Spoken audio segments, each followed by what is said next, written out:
Courier உஷாங்க madam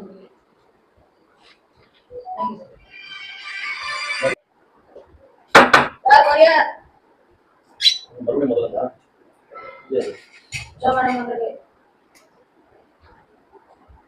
ஐயோ இங்க படுத்துற இன்சுனால தாங்க முடியலையே.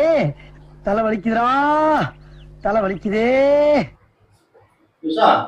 பின்னாடி ஆர்டர் போட்டு வச்சுட்டே இருக்க. இன்னும் ஒரே நாள்ல 2-3 கொரியர் வந்துருக்கு. என்னதான் ஆர்டர் போட்டிருக்கு? அதுல என்னதான் இருக்கு? இதுல அப்படி ஆன்லைன் போகும் உங்களுக்கு. பொழுதுனைக்கு ஏதாவது ஆர்டர் போடுற, ஒரு நாளைக்கு 2-3 பார்சல் வருது. என்னதான் செய்தி?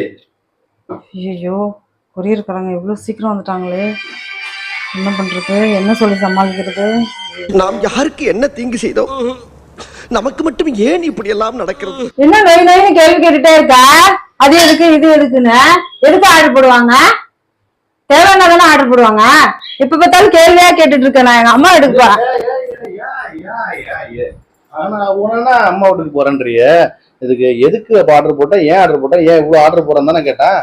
அதுக்கு ஏன் கோச்சுன்னு போறா? இந்த அப்படி இன்னும் நானே பாக்கல. எல்லாத்தையும் வச்சுக்க. இந்த அப்படி போ போ, கிளம்பு கிளம்பு கிளம்பு கிளம்பு, போ போ போ போ போ. ஒருத்தனைக்கு ஒரு முன்னாடி கிளம்பு கிளம்பு கிளம்பு. இனிமே கொரியர் வந்தோடனே நீ வாங்க கூடாது, நானே வாங்கிக்கிறேன். அதே அமேசான், பிளிப்கார்ட் நீங்க எதனா நல்லா வாட்டுறீங்க. ஆன்லைன்ல ஆர்டர் போட்டு என் காவட்டு காசெல்லாம் கறியாக்கிருவீங்க உங்களுக்கு. ஓ ஏதாவது கேட்டா சோத்துக்கு சிங்கி அடிக்கிற மாதிரி ஆயிடும். நான் கிளம்புறேன். பாய்.